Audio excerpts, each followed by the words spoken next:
So, for today's Supercast, I have with me Chuck, Hello. who is also Mr. Shake. That's right. So, Chuck, in your Mr. Shake, how have you been enjoying yourself in the mirror universe? It's crazy. I look in the mirror and I see somebody else. Oh, yeah, it's going to be kind of freaky. It starts to get kind of weird. I look in the mirror and I'm like, why am I seeing Leonard Nimoy? I'm thinking that Scotty maybe beamed Mallory up since she's not around today. I don't know where she's beamed to, but I'm sure it's a much sadder place because of it.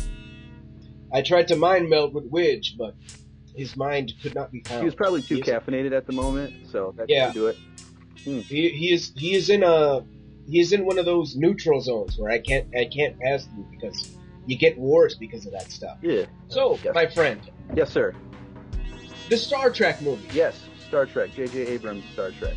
The Star Trek Yes. that starts in Iowa. How do you feel about it? I was a huge fan, and as we were talking off the cast here, I'm not a huge Star Trek fan at all, but something about the movie really kind of captivated my interest in it. I think the fact that they kind of they rebooted it without totally disregarding everything that happened was kind of awesome. I just liked it. I liked the feel to it. I liked the characterization. I thought was pretty great. Of course, this is me not knowing like anything about the original series or anything like that. I just thought it was a lot of fun. I liked it quite a bit. So, obviously, you did not like the old Star Trek. You know, I really can't say that because I haven't really seen a lot of it. But my experience comes mostly from Next Generation, Deep Space Nine, yada yada, and I never was really impressed by it. Nice. Yes. So what was it about this new one that won you over? Was it the cast or was it the way? It was. I'll be frank with you, sir. Uhura. Oh yeah. Oh my god. Really? Oh my god, man. You know, you're not the first one to say that to me. Space hottie. I mean, to me, the one who played the I forget what the species is, but the one that was in the green, she was representing as well. Yeah, I am with you there. Although not to the caliber of Uhura, but not quite, no. But it was definitely equal representation of green women and earth women. Yes, exactly. And now, if only we could see the green women and the earth women commingle. And by commingle, I mean touch each other. Oh well, there's a. I'm sure there's a website about that somewhere. There's a oh jeez, what am I thinking?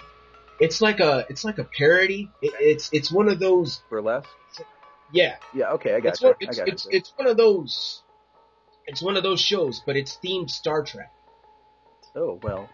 And they like dance around, and there's like two Spocks, and they're doing the Panthar and all kinds of craziness.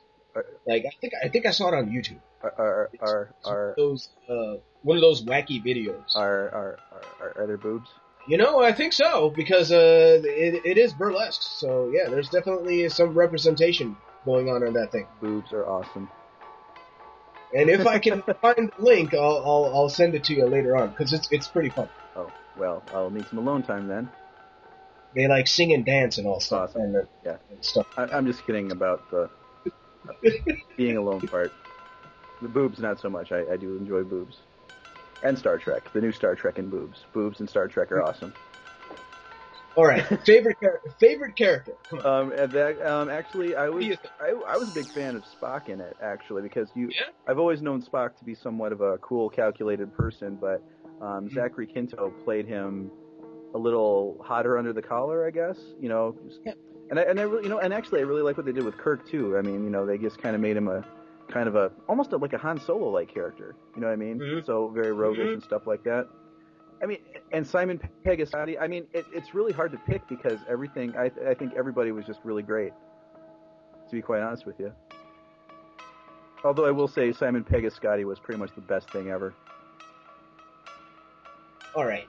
Did you notice that he didn't come out for very long, but one of the actors from Stargate Atlantis was in the Star Trek movie. Really? I didn't know that. See, I'm not... Yeah, he was there for a little bit, I'm not. But I know he was there for like a couple seconds. It was like, oh, it's that guy, and then Then he was off on his merry way, yeah, and we never see him again. A little cameo, and I was like, oh, I enjoy cameos. I never really saw Stargate, though. To be honest with you, I'm not. To be honest, a lot of these sci-fi shows, I really don't get into that hardcore. I'm more of like, the only like real sci-fi thing that I really, really enjoy is Star Wars. Ken ruins everything. We try to do a cast here, and then all of a sudden, Ken comes in and and ruins the fracking recording. It wasn't not so much ruining it. I blame Chuck. Oh, come on. It's like a photon torpedo going down the Death Star or something. Boom. All right. And boom goes the dynamite. So Ken, you are going to be designated as the Plutonians. I'm the Plutonians. Yes, that's your designation. Because you have a way to come in and ruin everything. And that's pretty much what they do. Oh, Ken. You can't even win. You can't win. No, I can't.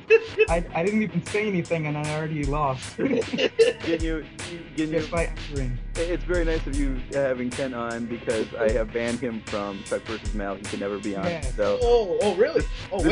This is the closest he'll ever get. And then hold on just a cracking second. Yes, sir. Maybe I need to ban him from the show too. No, that's right. I think I think I should fire some photon torpedoes at you. Do I have forward shielding? I don't know. No, but it's fine. Use the force, Ken. I roll a plus 12 of defense. I don't know. No. There will be no Dungeons and Dragon references in this podcast. We're talking about sci-fi, not D&D. I am what you would call a trucker. Are you? And indeed. All right. What'd you think of the new movie? I think it was my favorite one yet. Who would you say is your favorite cast member? Cast member? I would probably go with Data from The Next Generation. No. For the new movie. Not I don't know. You just said like Star Trek. So, okay, from the new movie? Yeah. I think the Doctor was quite funny. I like him. Yes. Yeah, that's my favorite one as well. I think he represented. Yes. That whole bit with the hands, that was quite humorous. Oh, yeah. The swollen hands. I hope I'm not ruining the movie, but it's been out for like a month. Hey, don't worry about it. Actually, Ken, that was hands down my favorite scene. I tell you. I apologize. Out of all the people that I have talked to, there is only one person in my region of peeps who did not like it. Who is that? And that's like one in a couple thousand. Oh, wow. Yeah. So he's a rarity. Well, I think so. His take was that it was too wacky for him. Yeah. But it was fun. It pleased the people. Sci-fi. It's set in space. I don't know, like it's wackiness. It doesn't exist, so. All right. So we got a little bit of time left, which is almost no time at all. Chuck, do you got anything that you want to plug? Anything cool? Yes. There's a podcast out there called Chuck vs. Mal, which you can find at chuckvsmal.com, and you can also find it on iTunes. And Ken is not on it. All right, Ken. What about you? You got anything cool that you want to give props to? I'm on Twitter, I guess, if you want to follow me. Not yourself, you fool. Other stuff. It's not you. Oh, okay. In all honesty, though, Ken's a good guy. I'm just messing with it. That's probably going to be edited out right there. It is. I'm just gonna. Oh yeah, that's out of here. And you know what? I think we're out of here. This is it. This is done.